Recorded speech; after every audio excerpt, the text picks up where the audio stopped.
jirkiisii oo dhan ayuu madoobeeyey, jirkiisii oo dhan wada shaabad ayuu ka dhigay, xataa indhaha qaybta yar ee cad wuxuu ka dhigay wada madow si uu u ekaado noolahaas.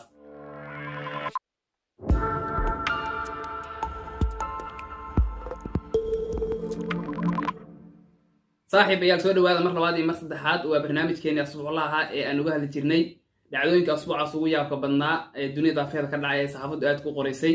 mid ama labo ama dhowr ka mid ayaa soo qaadan jirnay. asbuucan waxaa soo qaadan doonaa 4 dhacdo ee ugu yaabka badneed ee asbuucan dunida afeeda ka dhacday. dhacdada koowaad ee aan soo qaadan doono waxa weeye dhacdo ka dhacday waddanka Mexico. waa masayrkii ugu yaabka badnaa ee qof dumar ah oo adduunkan jooga ay masayrto oo aad maqashaan sida aan filayo. haweeney u dhalatay waddankaas ayaa sida ay warbaahinta waddanka Mexico asbuucan aad u hadalhaysay waxay samaysay arrin yaab leh. haweeneydan ayaa ninkeeda waxay la dhacday toorey oo meel kasta ayay ka gelisay, waxay ka dhigtay bastameer gebigiisa waxay ka dhigtay shabaq. sababta ay ninkeeda tooreyda ula dhacday ayaa waxay ahayd haweeneydan ayaa ninkeeda waxay ku aragtay moobeelkiisa qof dumara sawirkiisa, dabadeedna intay ismadax martay oo masayrtay oo ay mooday ninkeedu inuu khiyaamayo oo uu gabar kale la socdo ayay mindi wax uga dhigtay shabaq. ninkan oo ay dhaawacyo badan soo gaareen oo aad u qaylinaya ayaa xaaskiisa wuxuu u sheegay inay isdejiso oo ay sawirka dib u fiiriso, sawirkuna uu yahay iyada sawirkeedii, maadaama ay muddo badan isqabaan. sawirkan uu yahay sawir waa hore ah berigii ay dhallinyarada ahayd ee ay dhubneed. haweeneydaas warkaas kuma ku soconayn ee ninkan ayay weli dagaal kula jirtay. dariskii ayaa waxay maqleen dabadeed dhibaatada ay qaylada meeshaan ka yeeraysa. booliiska ayay u yeereen, booliiska ayaa meesha yimid. ninkii oo dhaawac aad u soo gaaray ayaa isbitaalka loola carara. haweeneydaanna waxaa lagu bilaabay in su-aalo la weydiiyo xarunta booliiska markii la geeyey. sidoo kale booliisku wuxuu bilaabay inuu xaqiijiyo sawirkii ay dhibaatadu ka bilaabatay isagoo dib u eegaya, waxaana uu caddeeyey booliisku sawirkan inuu yahay sawirkii gabadha, laakiin muddo ka hor ay gashay sawirkan maadaama reerkan uu wax badan dhisnaa. gabadhan ay aad isku bedeshay, berigee aad yareed ee aad dhubneyd weeye ayaa layidhi sawirkan, iyaduna way xaqiiqsatay wayna ku qanacday. arrintan ayaa aad wax u qoriyey saxaafadda waddanka Mexico asbuucan. arrin yaab la ayay ahayd, yacni ninkeedii ayay waxay mindi ula dhacday isla sawirkeedii ayay ka masayrtay.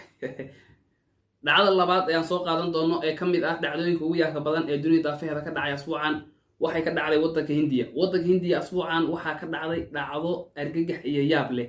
waddanka Hindiya intaas waxaa laga soo sheegaa waxyaabo yaab leh oo marmarka qaarkood maskaxdaadu aysan qaadan karinba. lamaano u dhashay waddanka Hindiya ayaa 2 gabdhood oo ay dhaleen oo waaweynaa oo markaas jaamacad dhiganayay nafta ka gooyay sidii ay bir madax ugala dhacayeen. laakiin arrinta yaab kale waxaa weeye sababta ay u dileen ayaa waxay tahay arrin yaab leh. lamaanahan ayaa waxay ahaayeen kuwo khuraafaad iyo balaayo aaminsan, waxayna sheegeen fariin dhanka ilaahay uga timid in ay u sheegtay in ay gabdhahooda dilaan oo ay qurbaan ahaan u dilaan. lamaanahan oo gabdhahooda dilaya ayaa arrintii waxaa ka war helay dadkii meesha ka agdhowaa, dabadeedna waxay waceen booliiska. lamaanahan ayaa la qabtay, dabadeedna waxaa lagu bilaabay su-aal weydiin. lamaanahan ayaa waxay sheegeen in ay gabdhahooda u dileen allabari ahaan oo ay fulinayeen fariin uga timid dhanka eebe. sidoo kale booliiskii iyo waxay u sheegeen laamaha amniga in aan gabdhahooda laga aasin oo ay dib u soo noqonayaan oo dib ay u soo noolaanayaan iyagoo sidii hore ka wanaagsan. si caadi ayay u aaminsanaayeen lamaanahan in ay gabdhahoodu dib u soo noqonayaan kadib markay oofiyaan fariintaas ay sheegeen inay dhanka ilaahay uga timid, weliba ay u soo noqon doonaan iyagoo sidii hore ka wanaagsan. yacni waa khuraafaad meeshii ugu dambeysay ee uu qof bini aadanah aamino. waddanka Hindiya waxyaalaha tirada badan ee laga aaminsan yahay iyo waxyaalaha laga soo sheego mar walba markii aad usii fiirisid yaab ayaa ilaahay ku keenaya.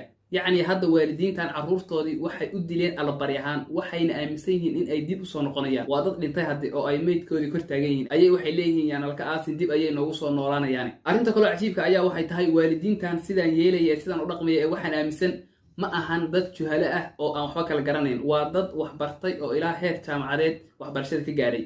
aabbaha gabdhahan dilay waa macallin shahaadada PhD-da ka haysta maadada chemistry. sidoo kale wuxuu maamul ku-xigeen ka yahay mid ka mid ah kulliyadaha jaamacadaha ay leedahay dowladdu. sidoo kale hooyadan gabdhaheeda dishay waxay ahayd qof waxbartay oo jaamacad ka baxay, waxayna ahayd macallimad dhigta maadada xisaabta. dhacdada kale aan soo qaadan doono ee yaabkii qosol kale ayaa iyaduna waxay ka dhacday asbuucan waddanka Shiinaha. qaybo badan oo ka mid ah warbaahintuna ay asbuucan aad u soo qaadanaysay.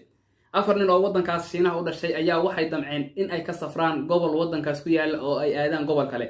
4 nin ayaa waxay wateen marka ilaa iyo 30 kilogram oo Portugaala. 4 nin markii ay yimaadeen goobta ay ka raaci lahaayeen gaadiidka ay ku safri lahaayeen, yacni gobolkii ay joogeen ay uga safri lahaayeen gobolkii kalena ay ku aadi lahaayeen, waxay dareemeen in miisaanka ay wataan uu aad u tiro badan yahay. war ayaa ku caddaaday nimankan mana loo ogoleen in ay miisaan dheeriya la fuulaan gaadiidka.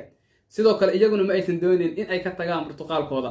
waxay sameeyeen marka waxay dhaheen aan cunno ilaa aan ka gaarsiinayno miisaanka nalka rabo in aan la fuulno gaadiidka. way u fadhiisteen 4toodiiba si ay u cunaan 30 kilogram ee burtuqaalka inta dheeriga ka ah si ay u soo gaarsiiyaan miisaanka laga rabo in ay la raaci karaan gaadiidka ay fulayaan. Waxay cunaan oo cunaanba burtuqaalkii 30 kilogram ahaa si ay u gaarsiiyaan miisaankii laga rabay.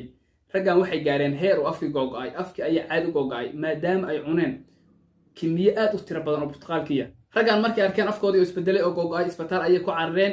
Isbitaalka markii ay tageen waxay u sheegeen dhakhaatiirtii waxa ay sameeyeen, waxaan u sheegeen sidoo kale in ay doonayaan in sida ugu dhaqsiyaha badan loo daaweeyo oo wax laga qabto. Laakiin raggan arrin kale oo yaab leh ay isbitaalkiina kala kulmeen. Qolihii isbitaalka waxay u sheegeen nimankan lacag dhowr jeer ku laabanta lacagtii miisaanka.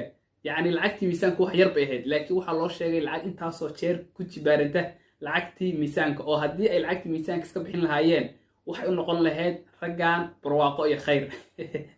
balaaye ayaa ku dhacay raggan oo balaaye ayay raadsadeen. Miisaan yar lacagtiis ayay ka carareen oo ay diideen inay iska bixiyaan, laakiin caafimaadkoodii ayaa wuxuu ku noqday in ay bixiyaan lacag waaliya oo dhowr jeer ku laabanta lacagtii miisaanka. dhacda saddexaad ee aan soo qaadan doonana waxa weeye dhacdo yaab leh oo iyaduna ka dhacday waddanka Faransiiska asbuucan aan ku jirno, oo warbaahintu si aad ay u qoraysay. Nin dhalinyaro ah oo waddankaas Faransiiska u dhashay kuna nool oo da'diisu ay tahay 34 sano ayaa wuxuu go'aansaday in uu iska dhigo kaa'in fadaa'i, ama af Soomaaliga maxaa lagu yiraahdaa ma hayo. waxa weeye adigu noole lagu jiro filmaanta khiyaal cilmiga iyo buugaagta laguna matalo in uu yahay noole ku nool meerayaasha kale. ninkan ayaa wuxuu go'aansaday inuu noolahaas iska dhigo, dabadeedna jirkiisii oo dhan ayuu madoobeeyey, jirkiisii oo dhan wada shaabad ayuu ka dhigay, xataa indhaha qaybta yar ee cad wuxuu ka dhigay wada madow si uu u ekaado noolahaas. yacni ninkan ayaa farqi weyn u dhexeeya sidii uu ahaan jiray markuu qof caadi ahaa iyo markii uu doortay inuu iska dhigo kaa'in fadaa'igan. ninkan ayay waxay ku qaadatay si uu iskaga dhigo noolahaas inuu ka baxo waddanka Faransiiska oo aado waddanka Spain si uu halkaas ugu soo maro qalliin oo bushimaha iyo carabkiisa qayb ka mid ah kusoo jarayo si uu aad isugu ekaysiiyo noolahaas fadaa'iga ah. sababta uu Faransiiska uga tegay ee u aaday Spain waxay ahayd in waddanka Faransiiska sharcigiisa uusan u ogolaanin qofka inuu jirkiisa si aanan sax ahayn u jarjaro. ninkan maadaama uu rabay in uu iska dhigo noolahaas kaa'in fadaa'iga ah ee la sheego inuu ku nool yahay meerayaashaas kale, wuxuu ku khasbanaaday inuu aado waddan sharcigiisu dhigayo in qofku jirkiisa suu rabo u jarjaro. wuxuuna aaday waddanka Spain halkaas oo kusoo maray qalliino naxdin leh oo uu qaybo ka mid ah bushimihiisa iyo carabkiisa kusoo jarjaray. laakiin ninkan oo maalin dhaweyto bartiisa Instagramka ku faafiyay qoraal ayaa wuxuu sheegay inuu isbeddelkii uu ku sameeyey jirkiisa ay dhibaato weyn kasoo gaartay, weliba isbeddelkii uu ku sameeyey carabkiisa iyo bushimihiisa oo uu dhibaato weyn dareemo markii uu wax cunayo. yacni adduunyadan daafeheeda waxyaalaha ka dhacaya iyo dhacdooyin ka dhacaya waa waxyaalo yaab leh. qof buu ilaahay abuuray oo halkaa taagan oo qurux badan oo aan waxba qabin ayaa jirkiisa wuxuu ku samaynayaa qalliino iyo isbedelo si uu u ekaado wax kale uu doonayo markaas in uu ekaado. saaxiibayaal intaasaan kusoo koobaynaa barnaamijkeena asbuuclaha ahaa ee aan uga hadli jirnay mid ama labo ama saddex ama afar dhacdooyinkii asbuucaas ugu yaab badnaa ee dunida daafaheeda aadka looga hadalhayay. idinkana saaxiibayaal waxaan si xushmad iyo ixtiraam ku jiro idinkaga codsanayaa in haddii aad kanaalka horay ugu taxaneedeen aad like ii saartaan, haddii aad hadda ku cusub tihiin in aad like iyo subscribe ii saartaan, siina sii share garaysaan barnaamijka si uu dad badan u gaaro. waa mahadsantihiin, guuleysta.